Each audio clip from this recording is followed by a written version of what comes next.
elderly drivers behind the wheel tonight at 10. Tonight's headlines. U.S. heading for a new showdown, this time with Iran. 2 U.S. soldiers attacked in Iraq. Devastating floods in the American South. Also tonight, a missing girl found, thanks to the new Amber Alert and some old-fashioned luck. Ever see one of these? Kids are making them at home, and they're very dangerous. Tonight's Eye on America. And where it's been hiding all these years, scientists discover a new creature under the sea.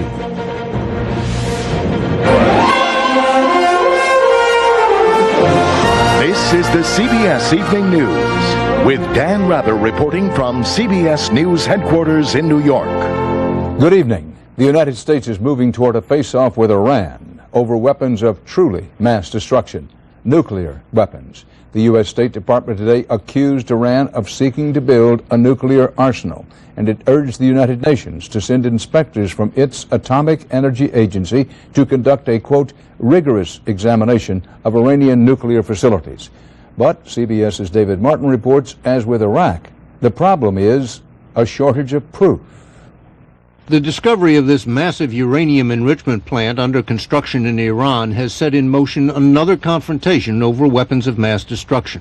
I've always expressed my concerns that the Iranians may be developing a nuclear program. There's no evidence the Iranians have actually begun enriching uranium, but outside experts like David Albright believe they're close. Within a few years, they can make nuclear weapons if they choose to.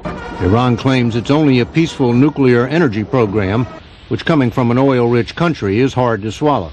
It was built in a 70-foot deep hole, so it was deliberately built underground and in order to withstand an aerial attack. And so you have to really wonder what the purpose of it is. The U.S. is trying to persuade the UN to declare Iran in violation of the Nuclear Non-Proliferation Treaty, which would clear the way for imposing economic sanctions. But U.S. officials have to convince the same cast of characters they failed to convince about Iraq's weapons of mass destruction. And they have the same problem. They can't prove it. No, they can't. The United States cannot produce a smoking gun at all. The U.S. is still looking for a smoking gun in Iraq, while other members of the Axis of Evil are looking for a way to make sure what happened to Saddam doesn't happen to them. You have to think they've drawn the lesson that they're much better off with nuclear weapons than without them. Would the U.S. have invaded Iraq if it already had nuclear weapons? It certainly would have been a much tougher decision. And that may be just the kind of hedge countries like Iran and North Korea, which is now boasting it already has nuclear weapons, are looking for. David Martin, CBS News, the Pentagon. You may want to note that nuclear weapons know-how from Russia is widely believed to have been funneled to Iran with or without the Russian government's knowledge or approval, but there is no conclusive proof of this. A month after Baghdad fell to U.S. forces and a week after President Bush declared major combat was over, there was a sobering reminder today that U.S. troops in Iraq are still in mortal danger. An American soldier directing traffic on a bridge in Baghdad was killed by a man who walked up to him with a pistol and shot him at close range. A second U.S. soldier was shot and badly wounded by a sniper elsewhere in the capital. At least one soldier was hurt when an Army Humvee hit an apparent landmine near the Baghdad airport. And as looting continues in parts of Baghdad, short-handed U.S. officials are still struggling to find enough reliable Iraqi police to patrol the streets. What's more, many Iraqis oppose putting those who enforced Saddam Hussein's regime back to work, as CBS's Elizabeth Palmer learned today at a Baghdad prison. The first batch of prisoners to be tried since the war were common criminals. But American advisors to the new justice system made it clear Iraqi courts would try Saddam and his cronies too, if and when they're caught. There's broad consensus that the Iraqis should have the lead on this. They're the ones that have suffered. They're the ones that are most affected by it. But many of those people are still suffering. To them, the new justice system looks suspiciously like the old one. This is one of Baghdad's prisons near the police academy, and the people here are family of prisoners being held inside. They're furious because they're convinced the corruption of the old regime is going to begin again. These people say prison guards haven't changed since Saddam fled, and neither has corruption. The prisoners who were brought by the Americans, were they able to pay their way out? Yes, yes, he says, they still take bribes. They're the same people. Nothing has changed. This man says he was told yesterday he could buy his brother's freedom for 100,000 Iraqi dinars, about $50. I will pay this money to take my young brother home, he says. The families are so enraged that when a prison bus arrives carrying more young inmates arrested for looting, they swarm it. One man sees his brother. "Break the window," he shouts, "and run." But a prison guard blocks his move. So the boys move to the other side of the bus, open the window, and make their getaway. "You took one, Saddam," this man shouts, "but there are still a million Saddams here." By late afternoon, American military police have moved in. Conditions in this jail are so grim, they've decided to empty it. The men will go to a U.S. detention center. Any detained children will be released. But people will only believe the new justice system is truly just when the criminals who've been guarding the jails are themselves put behind bars. Elizabeth Palmer, CBS News, Baghdad. With the Saddam regime, if not Saddam himself, gone, the United States will ask the UN Security Council tomorrow to lift economic sanctions against Iraq. The proposed resolution would set up an international board to see that Iraq's oil income benefits the Iraqi people and would phase out the Oil for Food program set up under the sanctions. The resolution is opposed by Russia and France, which had lucrative oil for food contracts. It has been more than a year and a half now since the string of deadly anthrax attacks in this country, and still no arrest, even though investigators believe they know who the culprit is and where he is. What's going on here? CBS News correspondent Jim Stewart is on the case and has the latest tonight. Publicly, not much at all has happened in the FBI's anthrax investigation since this search last winter of a small pond in central Maryland. Divers went to the bottom but came up empty-handed. Privately, however, agents say it would only have been icing on the cake because they believe they already have their man, even if they never get his indictment. I am not the anthrax killer. Bioweapons researcher Dr. Stephen Hatfield, sources confirm, remains the FBI's #1 suspect in the attacks, even though round-the-clock surveillance and extensive searches have failed to develop more than what is described as a highly circumstantial case. And now one possible outcome, sources suggest, is that the government could bring charges against Hatfield unrelated to the anthrax attacks at all if they become convinced that's the only way to stop future incidents. Not unlike, for example, the income tax evasion charges finally brought against Al Capone when evidence of racketeering proved elusive. Hatfield and his attorney are aware of this possibility and say they have always offered their full cooperation to the FBI but declined to comment. Van Harp is the senior FBI official in charge of the case. He's retiring this week and he also declined to talk specifics. Does it disappoint you to leave a case like this unsolved, no arrest, no indictment? Well, it's frustrating that it took so long. I think everyone engaged in the investigation is frustrated over it. Much of that frustration, investigators admit, has been the sheer volume of the science involved in not only identifying the strain of anthrax used, but then reverse engineering it and breaking down its DNA. We just can't hurry the science, nor would we want to. And we're making sure whatever the results are, that it's admissible. Admissible in the event, that is, that anyone is ever actually charged with the crimes. Jim Stewart, CBS News at the FBI. In the tradition of American fairness, justice, and ethical journalism, we emphasize that Dr. Stephen Hatfield has not been charged with anything. Earlier this year, CBS News reported to you about problems with pyrotechnic weapons simulators used in U.S. Army training. CBS News correspondent Vince Gonzalez reported that many soldiers were injured, some seriously, when these simulators went off prematurely.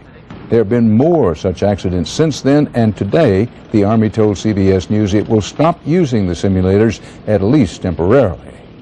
And an update now on last night's exclusive report by CBS's Cheryl Atkinson on adverse reactions to the smallpox vaccine. As a result of her story, the death of NBC News correspondent David Bloom has now been officially reported to the government as possibly linked to a bad reaction to the smallpox vaccine. Bloom died of a blood clot while covering the war in Iraq. Another batch of severe storms lined up today from the Rockies to the Atlantic. Funnel clouds formed near the Denver airport as the storm system headed for the Midwest. And then in Alabama, Georgia, and Tennessee, there was this rain that just kept coming. CBS's Cynthia Bowers is in Gibson County, Tennessee. Cynthia? Dan, the South is obviously still in the grips of an enormous 1-2-3 punch weather pattern that has pummeled this region with tornadoes, hail, rain, and now flooding. Since Sunday, western Tennessee has experienced 80 hours. That's more than 3 days of severe weather. Residents in Chattanooga are living through some of the worst flooding in 3 decades. Streets and highways have turned into waterways. More than 1,000 people have been forced from their homes. It has been a miserable week in central Alabama as well. In fact, in one 2-hour period, 10 inches of rain fell at the Birmingham airport. Little Brookside lived up to its name, and it seemed where there wasn't water, there was wind. 3 tornadoes have touched down in the past 24 hours. I picked the end of the house up, slammed it back down, just about tore everything up around here. The weather woes are also being felt in western Georgia's Troup County. Severe storms there and flooding have closed roads and forced evacuations. Really dangerous weather is currently churning over Oklahoma, Nebraska, Kansas, and Missouri. Weather experts fear this system looks a lot like that monster storm that wiped out Moore, Oklahoma in 1999, killing 46 people. Something to keep a watch on. Dan? Cynthia Bowers reporting live from Gibson County, Tennessee. And coming up next on the CBS Evening News, meet Sergeant Ritchie, who parlayed math skills and the new Amber Alert system into the rescue of a missing child.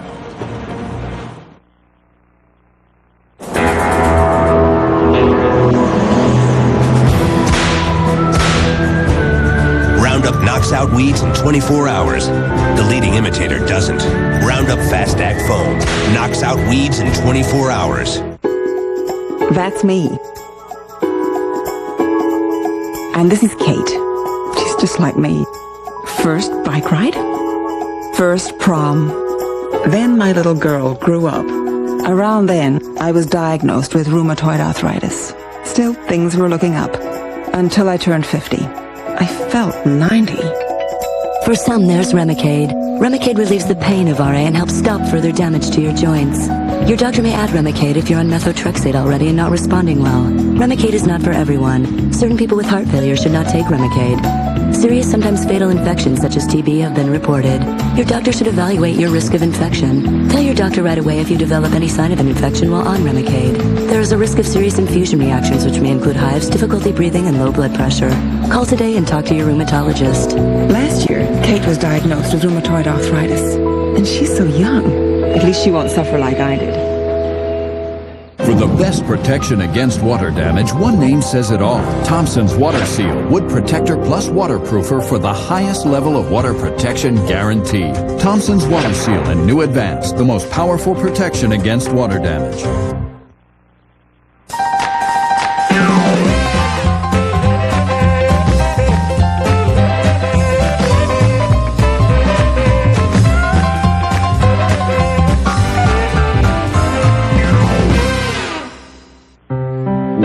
Products that work in your home. We wait until we've got a product that's better than what's out there, that the consumer can see the difference in. Then we'll go to market. It's the duty to our heritage and it's a duty to our consumer. I'm certain that what we are doing now not only will go into the next generation, but the generation after that. SC Johnson, a family company. Hey, have you called your doctor yet about the purple pill called Nexium? Well, perhaps you should wait till you get home. Find out if Nexium is right for you and visit us at purplepill.com. Just days ago, President Bush signed into law the National Amber Alert System. The program puts out alerts on radio, television, even electronic road signs when a child is reported missing. Well, the Amber Alert has worked with the help of an alert police officer. CBS's Lee Callan reports how it all adds up to a big success. For anyone who thought solving those mathematical story problems in elementary school was unnecessary, meet Sergeant Randy Ritchie. Ironically, I'd begun to wonder how long would it take a driver to get from St. Paul to Provo. It's a drive of some 1,300 miles, and the Utah State Trooper had reason to do the math. Hours earlier, 11-year-old Cindy Bruno had vanished from her home near St. Paul, Minnesota, taken, police believed, by this man with Utah connections. Before dawn, police had a description of his car, and Minnesota's Amber Alert was in full swing. States all over the country were notified to be on the lookout for a green Ford minivan, especially in Utah, where the hunch was the strongest. We did have information, specific information, that the suspect was a former resident of Provo, Utah. And that is when time and space and an awful lot of luck all hit Sergeant Ritchie at the very same time. He picked a road that he thought the suspect just might use. And while he was calculating how much time he thought the suspect would take to get there, he looked up and the suspect drove right by. It was pretty amazing timing, but it was just one of those luck of the draw type of things. If that highway patrolman had not had the information of the vehicle, that vehicle probably would have driven right by him. Tonight, that vehicle is in an impound lot. The suspect is behind bars, and the girl is on her way home. A happy ending born out of lessons learned in elementary school. Good communication, good timing, and of course, good old arithmetic. I think it's pretty amazing. Lee Cowan, CBS News, New York.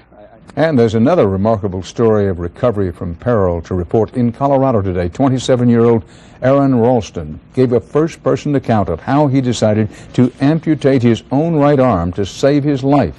He'd been pinned under a boulder for 5 days last week, trapped while mountain climbing alone in Utah. He said losing his arm was a better option than dying. The rational portion of the decision to sever my arm came when I realized that it was really the last opportunity that I could have and still have the physical strength to get myself out to where help would find me. The courage became more a matter of pragmatics than of could I withstand the actual actions that I had to take. It was more concern of will I be able to think through this as I do it and keep on making good decisions once I'm halfway done. Now that he's survived his remarkable ordeal, Ralston says one of the first things he'd like to do is order a margarita. Ahead on the CBS Evening News, Eye on America. They're called spud guns, and if that sounds harmless, you need to see CBS's report.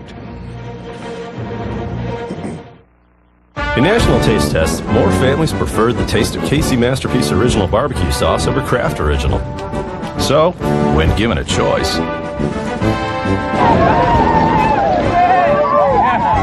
KC Masterpiece has so much more flavor. Well, this is barbecue sauce. KC Masterpiece Barbecue Sauce, when it comes to taste, it's the real winner. And now try new Dippin' Top sauces, great for dipping nuggets or topping burgers. It's a beautiful morning. Ask your doctor today about Vioxx, a prescription medicine from Merck, and find out what Vioxx can do for you. Vioxx. Taken right before you eat, Beano's natural enzyme helps prevent gas before it even starts. Because after a meal like this, all you really want to feel in your stomach is a good belly laugh. Enjoy food without gas. Beano. Millions of us are hospitalized with heart-related chest pain or a certain type of heart attack, what doctors call ACS. The cause? For most, it was blood platelets that formed clots, which blocked blood from getting to the heart. Think aspirin and your other heart medications alone are enough? One more thing could help make a difference. Ask your doctor about adding Plavix. Added to aspirin in your current treatment, Plavix goes beyond what you're taking to help raise protection against heart attack or stroke. Plavix and your other medications work in different ways. Plavix, taken with aspirin, plays its own role in keeping blood platelets from sticking together and forming clots, which helps keep blood flowing. If you have a medical condition that causes bleeding, such as stomach ulcer, you shouldn't use Plavix. The risk of bleeding may increase with Plavix, and when you take Plavix with certain other medicines, including aspirin. Review your medicines with your doctor to minimize this risk. Additional rare but serious side effects could occur. Add Plavix for more protection against heart attack or stroke. No first runner-up. No do-overs. No mulligans. No place or show. No silver or bronze. No 2 out of 3. No second place. There is only the victor And the vanquished. We know where we stand.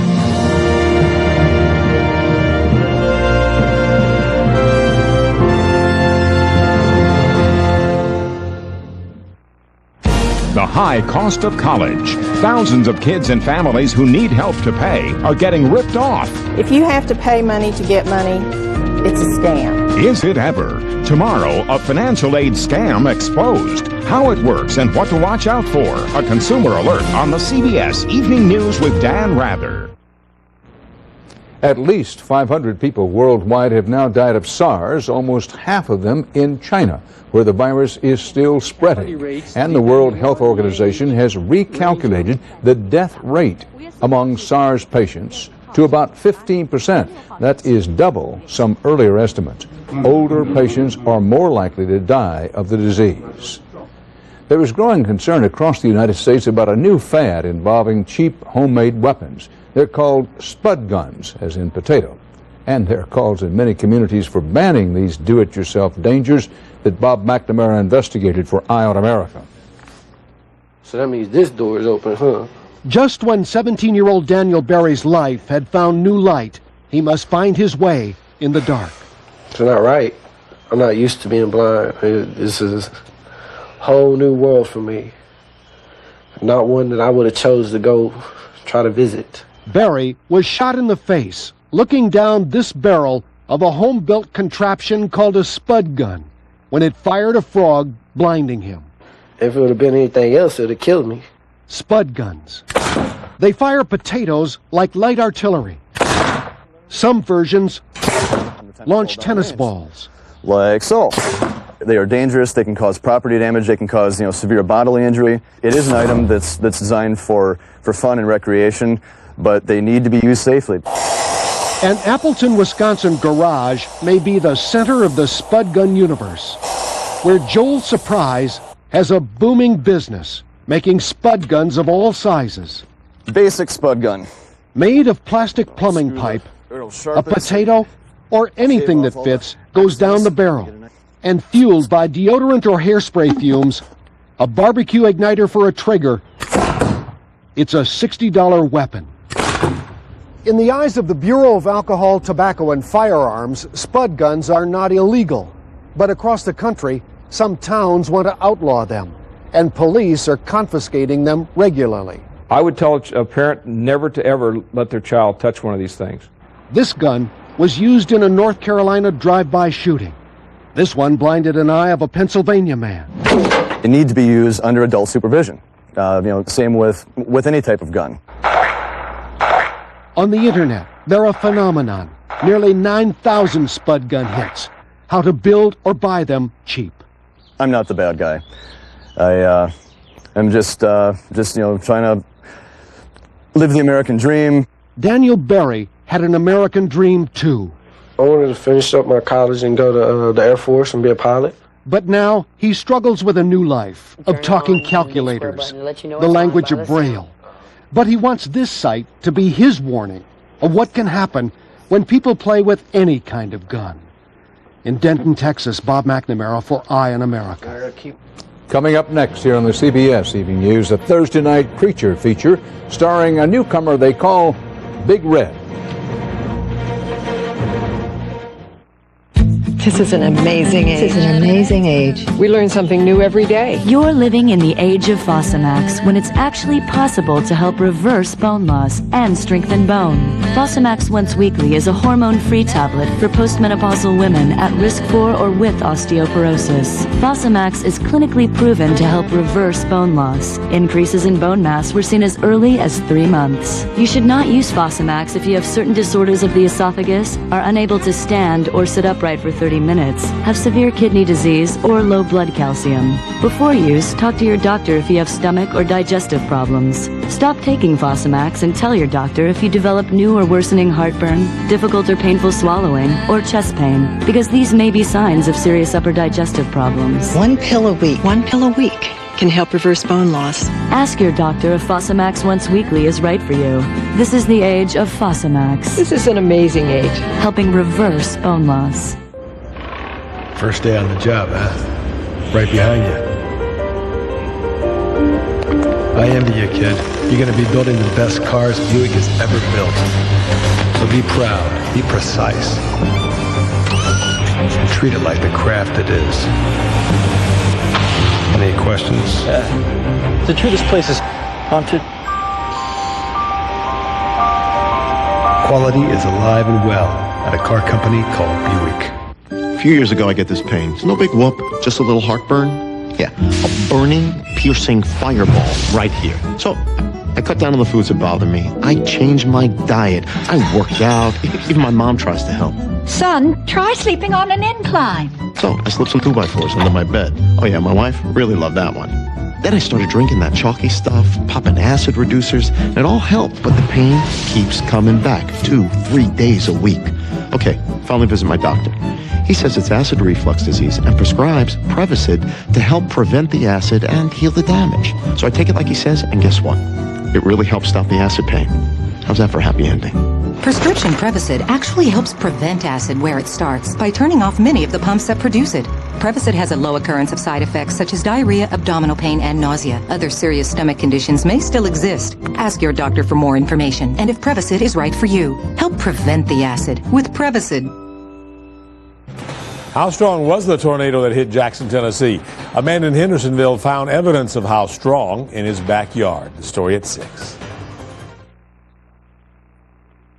We don't know if it's exactly what the world needed, but we got it, a whole new species of jellyfish. And it is a sight to behold. So here then is CBS's John Blackstone and the fish. Behold.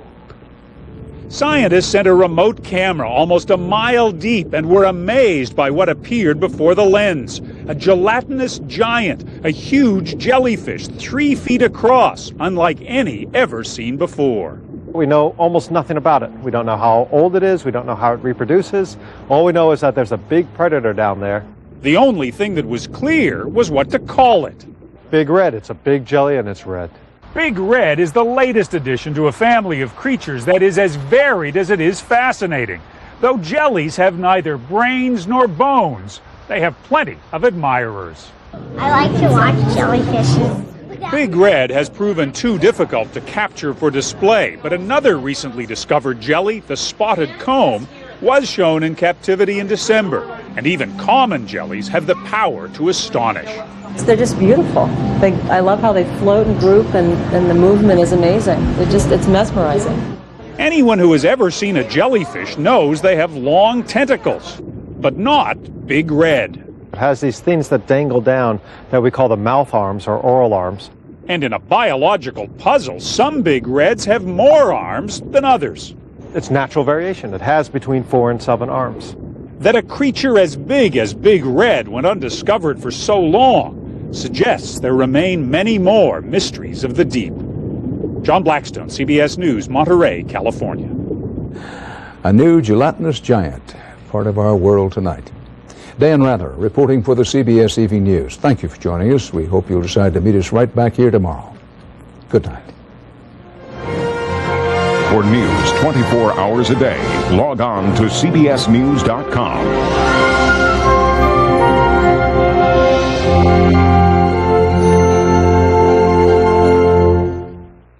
A college financial aid scam exposed. A consumer alert tomorrow. Experience CBS News. From your news and information leader. This is News Channel 5 at 6. Good evening, everyone. With more rain in the forecast, flooding victims in Middle Tennessee aren't relaxing just yet. In fact, many of them are still trying to get over the trauma of surviving this week's tornadoes and flash floods. Water rose fast in creeks and streams, and many people had to be rescued. News Channel 5's Mark Bellinger traveled to Wayne County, where 18 people could have drowned.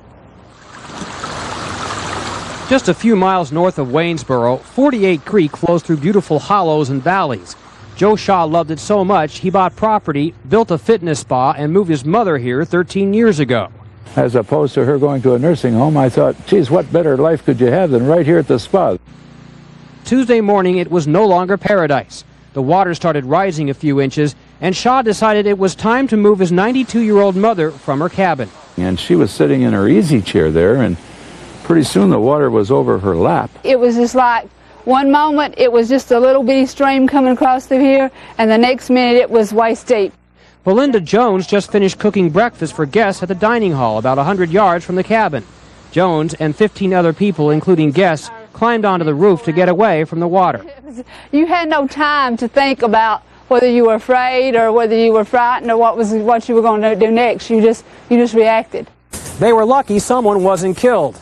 To give you an idea of how high the water was, it was touching the bottom of that bird feeder. The water was about right up to here.